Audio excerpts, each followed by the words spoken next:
زیادہ بہتر یہی ہے. اچھا البتہ اگر تدفین میں کبھی تاخیر ہو جائے تو کیا نماز وحشت قبر میں بھی تاخیر ہوگی؟ جی ہاں، تدفین میں اگر تاخیر ہو رہی ہے تو نماز وحشت قبر پڑھنے میں بھی تاخیر کی جائے گی. جب تک تدفین نہیں ہو جائے گی تب تک نماز وحشت قبر کا دوسرا والا جو طریقہ ہے وہ جو اصل دفن کے بعد والی جو نماز ہے وہ نہیں پڑھی جا سکتی جب تک کہ تدفین نہ ہو جائے. کیونکہ بعض اوقات یہ ہوتا ہے کہ میت ہو سکتا ہے کسی دوسرے ملک سے جو ہے وہ آ رہی ہو، یا مثلا یہ بھی ہوتا ہے کہ اکثر لوگوں کے ساتھ یہ دیکھنے میں آیا ہے کہ جناب کچھ لوائقین ہیں جو دوسرے ملک سے آ رہے ہیں، دوسرے شہر سے آ رہے ہیں، ان کا انتظار کیا جاتا ہے. البتہ یہ بات روایات کے اعتبار سے زیادہ پسندیدہ نہیں ہے، اس کو پسندیدہ نہیں سمجھا جاتا کہ جناب آپ اس طرح سے اتنا زیادہ تاخیر کریں. مردہ بھی جلد سے جلد دفن ہونا چاہتا ہے، تو اس میں کوشش یہ کی جائے کہ تدفین کر دی جائے، سوائے اس کے کہ کوئی اور بہت اہم یا ضروری ایسی کوئی چیز جس میں انتظار کرنا ہی ضروری ہو. اور اگر انتظار کیا بھی جا رہا ہے تو پہلے والے طریقے والی نماز کم سے کم پڑھ دی جائے، جو تدفین سے پہلے والی جو ہے وہ پڑھی جاتی. اچھا اگر میت دن میں دفن ہو چکی ہو تو کیا دن میں ہی نماز وحشت قبر پڑھ سکتے ہیں؟ ظاہر ہے میت دن میں ہی دفن ہو گئی 3-4 بجے، تو جواب یہ کہ جی نہیں، دن میں نماز وحشت قبر نہیں پڑھی جائے گی، نماز وحشت قبر رات ہی کو پڑھی جائے گی، اور اتنی دیر انتظار کرنا پڑے گا یہاں تک کہ رات شروع ہو جائے.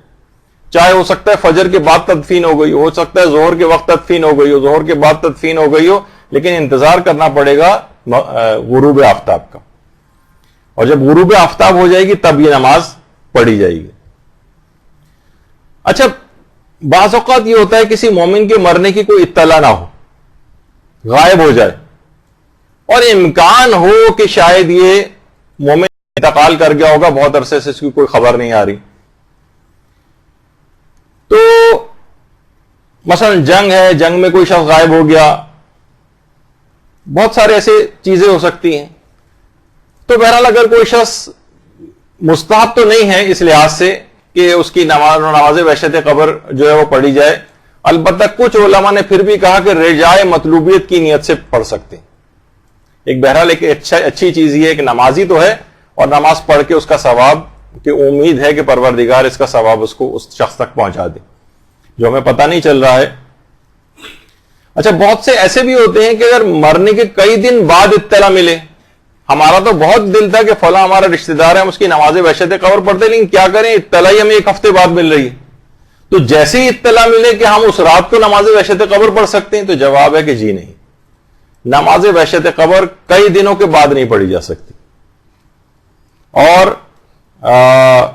اس کے لیے آپ عام 2 رکعت نماز پڑھ کر ہدیہ کر دیں، نماز ہدیہ میت اس کے لیے پڑھ لیں، لیکن بہرحال نماز وحشت قبر نہیں پڑھی جا سکتی. اس کا وقت کیونکہ مخصوص ہے، وہ گزر گئی ہے پہلی رات، تو اب نہیں پڑھی جا سکتی.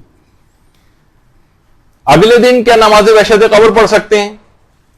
وہ اس رات ہم کسی وجہ سے نہیں پڑھ سکے تو اگلی رات کو ہم پڑھ لیں یا اگلے دن میں پڑھ لیں. تو علماء کہتے ہیں نہیں، اس کا وقت بھی نکل گیا، اب نماز ہدیہ میت وغیرہ پڑھ لیں.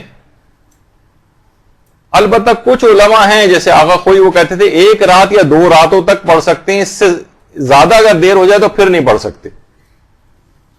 لیکن بہرحال یہ کہ اگلے دن کے لحاظ سے، یعنی اگر وہ رات نکل گئی تو اب پھر آپ نماز ہدیہ میت وغیرہ پڑھیں، نماز وحشت قبر نہ پڑھیں.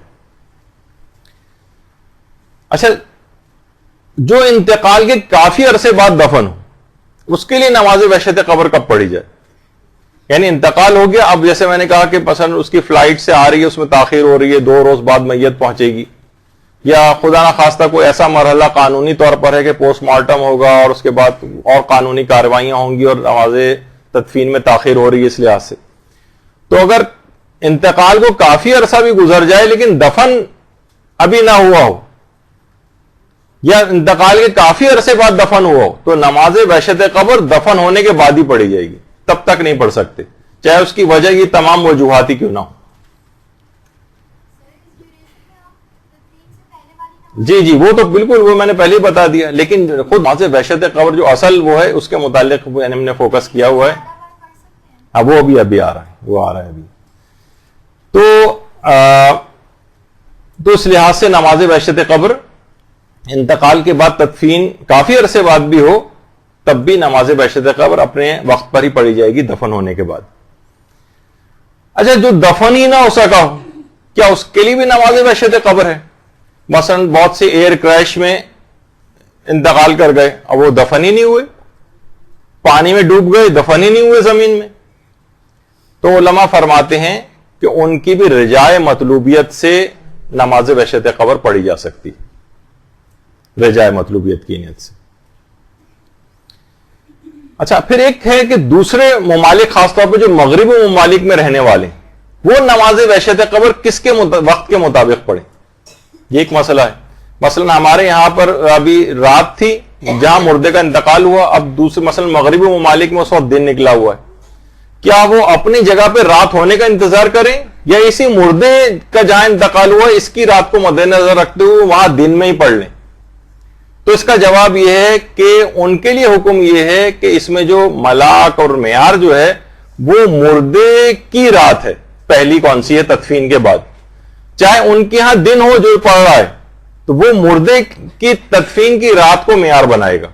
یعنی وہاں پر وہ دن, ورنہ دن میں نماز بحشت قبر نہیں پڑھی جاتی, لیکن جو مغربی ممالک میں ایسی جگہ پر ہے کہ جہاں پر اس وقت دن نکلا ہوا ہے اور یہاں پر تو یہ یہاں کی رات کے مطابق وہاں دن میں ہی نماز پڑھ لے گا. تو نماز بحشت قبر میں مردے کی تدفین معیار ہے, مردے کی تدفین والی رات جو ہے وہ معیار ہے.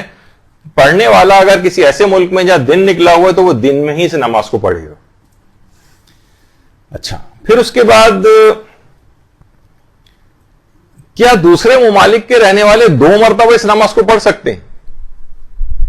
یعنی ایک مرتبہ تو انہوں نے یہاں دن میں ہی پڑھ لی مردے کی تدفین کے مطابق, اور ایک مرتبہ جب اپنے ہاں ان کے ہاں رات شروع ہوئی تو رجائے مطلوبیت کی نیت سے یہ بھی جائز ہے. یعنی ایک ہی شخص جو ہے خاص طور پہ جو یہ مغربی ممالک میں رہنے والے ہیں یہ نماز کو, بلکہ کچھ علماء نے تو یہ کہا کہ یہ بہتر بھی ہے کہ ایک نماز وہاں کی رات کے مطابق پڑھ لی جائے اور ایک نماز اپنی رات کے مطابق, اپنے علاقے کی رات کے مطابق پڑھ لی جائے, یہ بہتر ہے. اچھا یہ بھی ابھی آ گیا کہ موت کا علم اگر اگلے دنوں میں ہوا تو کیا نماز بحشت قبر پڑھی جا سکتی ہے جبکہ اس کی تدفین ہو چکی ہے؟ تو یہ جواب اس کا آ گیا کہ نہیں, اس طرح سے نماز بحشت قبر کا وقت گزر گیا ہے, اب نماز ہدیہ میت پڑھ سکتے ہیں.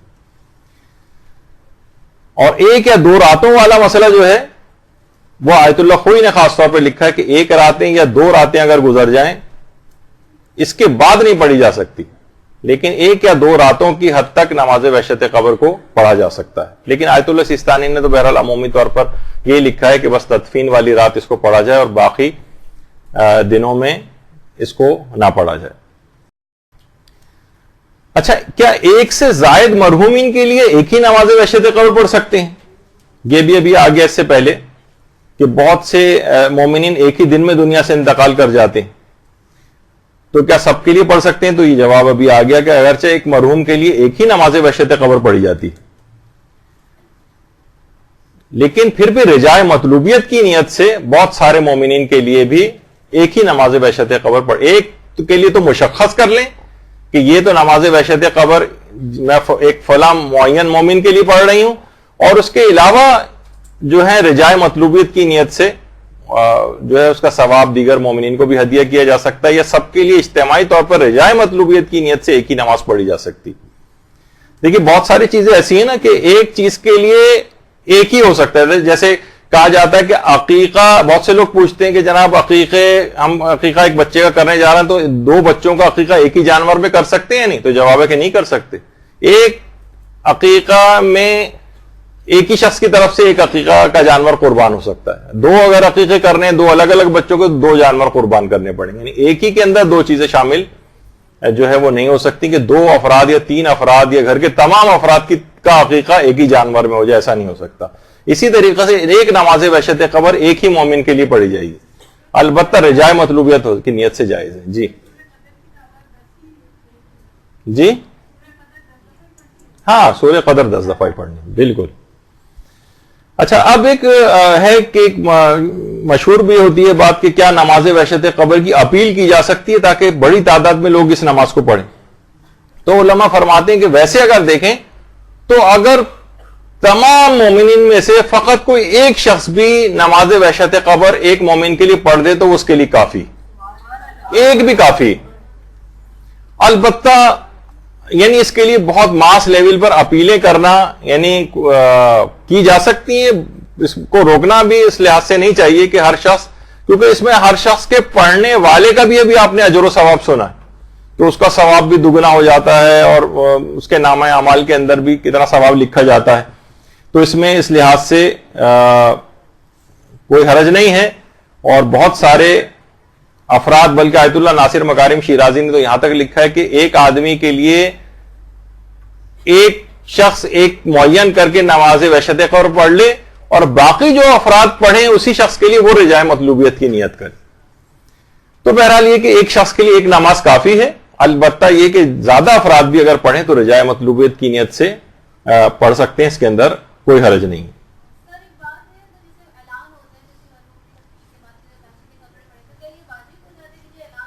نہیں، واجب کیوں ہوگا؟ خود نماز وحشت قبر ہی مستحب ہونا اس کا ثابت نہیں ہے، تو صرف اعلان سن کر ہم پہ واجب نہیں ہوتی کوئی چیز. البتہ یہ ہے کہ ایک خود ہی انسان کو شوق پیدا ہوتا ہے، ثواب لینے کا ایک موقع اس کے ہاتھ میں آ جاتا ہے تو ضرور پڑھ لے. اچھا، اب جیسے کہ ابھی آپ نے سنا کہ طلوع فجر تک مسلسل اس کے نامہ اعمال میں نیکیاں لکھی جاتی رہتی ہیں اور 40 درجات میں اس شخص کا اضافہ ہوتا ہے. جو شخص بھی نماز وحشت قبر پڑھتا ہے تو اس لحاظ سے کوئی ایسی سننے کو آتی ہے تو بہرحال انسان کو چاہیے کہ وہ نماز وحشت قبر پڑھے. اچھا، ایک چیز اور بھی مشہور ہے کہ مستحب یہ کہ نماز وحشت قبر میں 40 کا عدد مکمل کیا جائے. ایک چیز مشہور ہے، تو کہ اس بات میں کس قدر صداقت ہے؟ علماء فرماتے ہیں کہ اس کی کوئی شرعی حیثیت نہیں ہے، اس بات کی اس کا کوئی شرعی پروف نہیں ہے، اور کہ 40 لوگ ہی اس کو پڑھیں. بہت سے لوگ تو باقاعدہ اس لحاظ سے وصیت کر کے بھی جاتے ہیں اور کہتے ہیں کہ نماز وحشت قبر کے لیے ہمارے مال سے 40 مومنین سے نماز وحشت قبر پڑھوائی جائے. تو اگرچہ وہ صحیح ہے، وہ بھی پڑھ سکتے ہیں، اس میں کوئی حرج کی بات نہیں ہے، لیکن بہرحال یہ کہ 40 کے عدد کی کوئی یعنی شریعت نے اس بات کا تقاضا نہیں کیا گیا ہے کہ آپ 40 کا عدد مکمل کریں. ایک شخص کے لیے بس ایک نماز جو ہے اس لحاظ سے کافی ہے. اچھا، کیا ایک مرحوم کے لیے ایک ہی شخص کئی بار نماز وحشت قبر پڑھ سکتا ہے؟ مثلا اس کے قریبی رشتہ دار ہیں، وہ چاہ رہے ہیں کہ نہیں، ظاہر قریبی ہوتے ہیں تو ان سے جذباتی ایفیلیشن بھی زیادہ، ایک دفعہ ہم نے پڑھ لی لیکن دل کو قرار نہیں آ رہا، ہم چاہتے ہیں اسے اور فائدہ ملے، ایک اور دفعہ پڑھیں، ایک اور دفعہ دل چاہ رہا ہے، 3 دفعہ مثلا پڑھ رہے ہیں. تو کیا ایک ہی مرحوم کے لیے ایک ہی شخص کئی بار نماز وحشت قبر پڑھ سکتا ہے؟ تو جواب یہ ہے کہ رجائے مطلوبیت کی نیت سے پڑھ سکتا ہے. رجائے مطلوبیت والی نیت یعنی امید ثواب میں انشاءاللہ پروردگار، کیونکہ نماز بہرحال ایک اچھی چیز ہے، تو اس کا ثواب اور فائدہ مردے کا بڑھتا چلا جائے، خود اس کے لیے بڑھتا چلا جائے.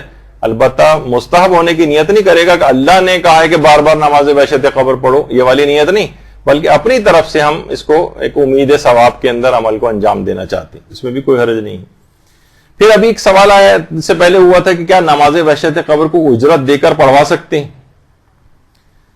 اچھا، ہمارا پیسے دے کر پڑھوانا اور دوسرے کسی فرد کا پیسے لے کر اجرت پہ اس نماز کو پڑھنا یہ جائز تو ہے، لیکن علماء فرماتے ہیں کہ بہرحال اجرت کے عنوان سے اس کو نہ لیا جائے اور نہ دیا جائے، بلکہ دینے والا بخشش اور احسان کی نیت سے دے، اجرت کے طور پہ نہ دے. بہتر یہ ہے، یعنی جائز ہے پھر بھی، لیکن بہتر یہ ہے.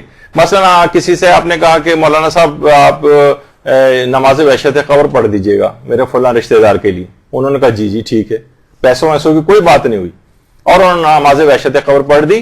تو اس کے بعد آپ ہدیے کے عنوان سے ان کو نماز وحشت قبر کے وہ پیسے دے دیجئے، اور وہ شخص بھی لینے والا بھی ہدیے کے عنوان سے اس کو قبول کرے. یہ بہتر شمار کیا گیا ہے کہ یہ والی نیتیں ہوں، اس کے اندر اجرت والی بات نہ آئے. لیکن بہرحال اگر اجرت کے طور پر بھی ہو تو جائز ہے، یعنی اس میں کوئی ویسی حرج نہیں ہے کہ مناسب اور افضلیت والی بات بتائی گئی. اچھا، اگر اجرت طے کر لی، مثلا بہت سے ہوتا ہے نا کہ فلاں رشتہ دار کی ہمارے طبیعت بہت خراب ہے اور ICU میں ہے اور ڈاکٹر نے جواب دے دیا ہے. اب کوئی مولانا صاحب آئے، آپ نے کہا مولانا صاحب اتنی اجرت دوں گا, آپ طالب علموں وغیرہ سے کہہ دیجیے گا اتنی تعداد کے اندر ان کے لیے نماز وحشت قبر پڑھ لیں. مولانا صاحب کو آپ نے پیسے دے دیے, وہ پیسے لے کے چلے گئے, اور ظاہر ہے کہ زندگی اور موت اللہ کے ہاتھ میں. بہرحال کئی دنوں بعد پھر ان صاحب کا جن کے متعلق کہا تھا انتقال ہوا. اب یہ جس نے اجرت لی تھی یہ بھول گیا اس رات کو پڑھنا. اب پہلی رات نکل گئی, اب اسے بعد میں یاد آ رہا ہے, تو کیا یہ کر سکتا ہے کہ بعد میں, کیونکہ اجرت لے چکا اب بعد میں نماز وحشت قبر پڑھ لے؟ اب علماء نے کہا نہیں, اجرت لینا اس کا جائز نہیں ہوگا. یا تو مالک کو راضی کرے, یا مالک سے معاف کروائے, یا اس کو پیسے واپس کرے. اور اگر مالک نہیں مل رہا, پتہ نہیں جس نے کہا تھا وہ کہاں چلے گئے, اب ہمارا ملاقات بھی ان سے نہیں ہو رہی ہے, تو یہ پیسہ مجہول المالک کے حکم میں ہوگا اور حاکم شرع کی اجازت سے اصل مالک کی طرف سے صدقہ کرنا پڑے گا. تو بہرحال کیونکہ ایک لحاظ سے تمام باتیں مکمل ہو جائیں نماز وحشت قبر کے اعتبار سے, کہ اگر کوئی شخص, کیونکہ مختلف جگہوں پہ لوگ اس کو سنتے ہیں, یا جو نماز وحشت قبر اجارے کے طور پر بالفرض اگر کر رہا ہے تو اس کو تدفین والی رات ہی اس کو پڑھنا ہے. وہ رات اگر اس نے اس طرح کسی بھی وجہ سے نکال دی تو یہ اس پیسے کا مالک نہیں بنے گا. جو اجرت اس نے اس رات کی طے کی ہے, پھر یا تو مالک کو راضی کرو, یا اس سے معاف کرواؤ, یا اس کو واپس کرو. نہیں مل رہا تو مجہول المالک کے عنوان سے اصل مالک کی طرف سے ان پیسوں کو صدقہ کرو. یعنی کھا نہیں سکتے نا نماز وحشت قبر, بعد میں آپ پڑھ سکتے ہیں کہ بھائی ٹھیک ہے اس وقت تو میرا نکل گیا موقع, میں اجرت بھی لے چکا ہوں, تو میں بعد میں نماز کو پڑھ دیتا ہوں, ثواب تو مل ہی جائے گا. نہیں, ایسا نہیں کر سکتے. ابھی وہ بھی آ رہا ہے آگے, ساری چیزیں مکمل ہوں گی بھی خارج. اچھا, کیا بہت سے افراد کی طرف سے اجارہ لے کر ایک ہی نماز وحشت قبر پڑھ سکتے ہیں؟ بہت سے دیکھیے لوگوں کے متعلق یہ بات آتی ہے, وہ کیا کرتے ہیں کہ مثلا ایک ہی, جیسے ہوتا ہے نا کہ آپ سنتی ہیں کہ ایک ہی خاندان کے 20 افراد مثلا جو وہ ہو گئے کسی حادثے میں, کریش ہو گیا جہاز, اور بہت ساری وجوہات سے, تو اب لوگ ان اجارے کے اوپر نماز وحشت قبر جو ہے وہ پڑھوا رہے ہیں. اب مثلا 20 افراد کا اجارہ ایک شخص کو دے دیا گیا, اس نے کہا کہ 20 افراد کا اجارہ اس نے لے لیا پیسے, لیکن ایک ہی نماز وحشت قبر پڑھ کر سب کو اس کا ثواب ہدیہ کر دیا, سب کی طرف سے پڑھ دے, تو یہ کافی نہیں. یعنی اس کو جتنی اس نے اجارے لیے ہیں اتنی ہی نماز وحشت قبر پڑھنا پڑیں گی. یعنی جتنے اجارے ہیں اتنی ہی نمازیں پڑھنا ہے. یعنی یہ نہیں کر سکتا کہ سب کی طرف سے ایک ہی نماز جو ہے وہ پڑھ دے. اچھا, اب ایک سوال اس کے اندر یہ بھی کہ نماز وحشت قبر کو جماعت سے پڑھا جا سکتا ہے؟ جواب ہے کہ نماز وحشت قبر جماعت سے نہیں پڑھی جا سکتی. اچھا, پھر ایک اور سوال آتا ہے کہ دیگر مسالک میں بھی کیا نماز وحشت قبر کا کوئی تصور ہے؟ تو جواب یہ ہے کہ دیگر مسالک جو ہیں یعنی فقہ جعفری کے علاوہ, ان میں نماز وحشت قبر کا کوئی تصور نہیں, بلکہ کچھ مسالک تو باقاعدہ اس نماز کا نام لے کر اس کو بدعت بھی قرار دیتے ہیں. اور اب میں اس کی تفصیل میں نہیں جا رہا, لیکن بہرحال یہ عمومی طور پر ہے. لیکن ہمارے ہاں باقاعدہ اس کی روایات موجود ہیں اور اس کے ثواب اور فوائد جو ہیں وہ بتائے گئے. کیا غیر شیعہ مسلمان کی نماز وحشت قبر پڑھی جا سکتی ہے؟ تو اس کا جواب ہے کہ جی ہاں, غیر شیعہ مسلمان کی نماز وحشت قبر بھی پڑھی جا سکتی ہے, بشرطے وہ بلکہ ناصبی, وہ تو مسلمان ہی نہیں ہے, لیکن چلیں اس میں اضافہ کر دیتے ہیں, اگر ناصبی نہیں ہے, ناصبی سے مراد دشمن اہل بیت, ایسا دشمن اہل بیت جو علل اعلان رسول و امام سے اپنی دشمنی کا اظہار کرے, معاذ اللہ, وہ تو کافر ہے, وہ تو اس کو بلکہ مسلمان کے زمرے میں نہیں آتا. یعنی ناصبی کے لیے نہیں پڑھی جا سکتی, لیکن غیر شیعہ مسلمان کے لیے نماز وحشت قبر پڑھی جا سکتی. دیکھیے بہت سارے افراد ایسے ہیں جن تک حق نہیں پہنچا, انہیں مستضعف کہا جاتا ہے, بہت سے لوگوں تک حق بات نہیں پہنچی ہے اور ولایت امیر المومنین کے قائل نہیں ہیں. تو بہرحال پروردگار عالم, اور کچھ روایت سے یہ بات بھی پتہ چلتی ہے اور اس کے واقعات بھی ہیں اور جو علماء نے نقل کیے ہیں کہ قبر میں جانے کے بعد ایسے غیر متعصب افراد جو ہیں جن تک حق نہیں پہنچا ہے, ان کو قبر میں ولایت علی کی تعلیم دی جائے گی. اور اللہم صلی علی محمد و علی محمد.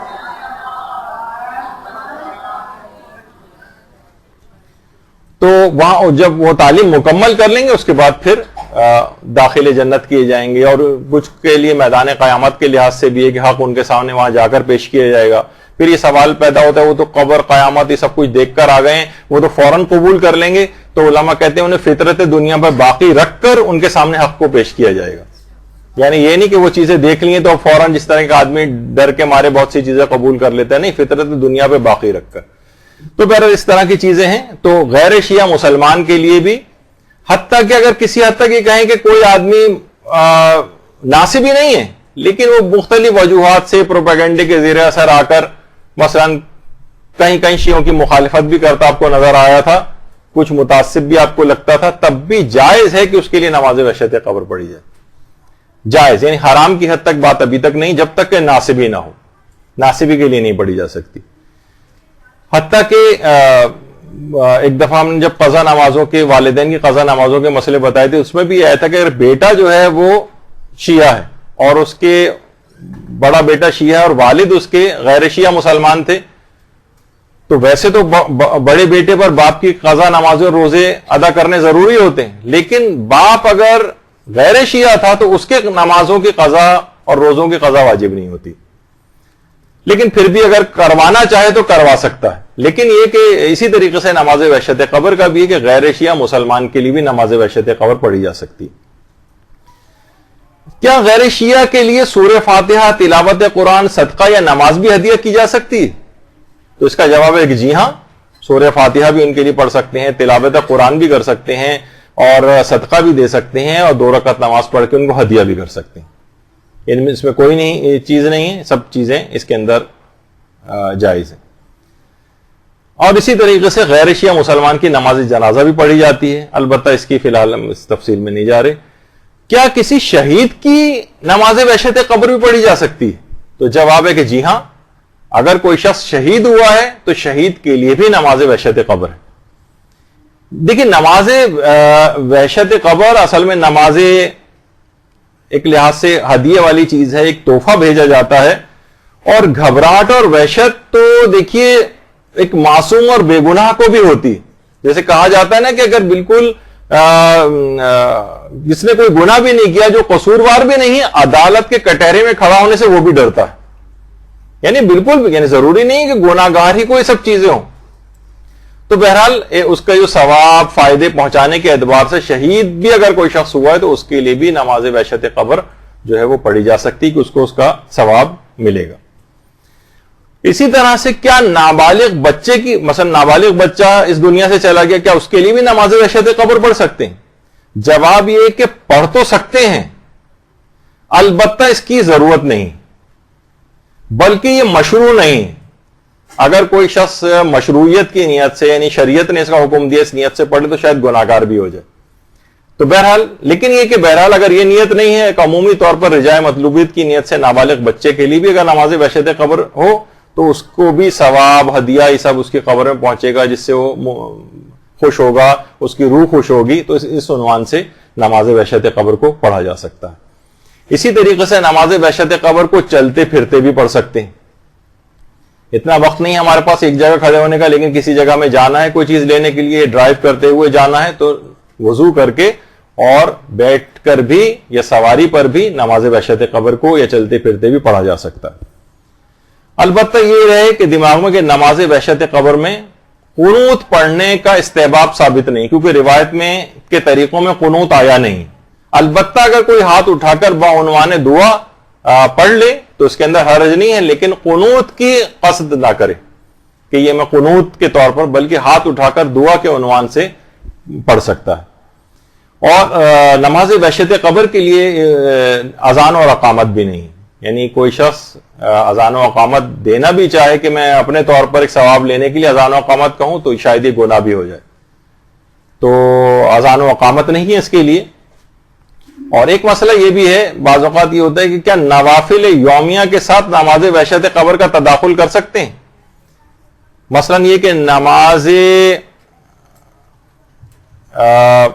نافلہ مغرب آپ پڑھ رہی تھیں تو آپ نے سوچا کہ اسی کے اندر یہ بھی 2 رکعت کر کے 4 رکعتیں ہیں نافلہ مغرب کی، تو ہم 2 رکعت نافلہ مغرب کی نیت کے ساتھ ہی اگر ہم 2 رکعت نماز وحشت قبر کی بھی نیت کر لیں تو کیا ایسا کیا جا سکتا ہے؟ تو باقاعدہ اس کو لکھ کر بھی پوچھا گیا وکیل سے، تو وہاں سے جواب ہے کہ یہ بات بہت بعید ہے، یعنی ایسا نہیں کیا جا سکتا، یعنی نوافل یومیہ کے ساتھ نماز وحشت قبر کا تداخل یہ نہ کیا جائے۔ چلیں کہ جس کو سمجھ نہیں آیا اس کو رہنے دیں۔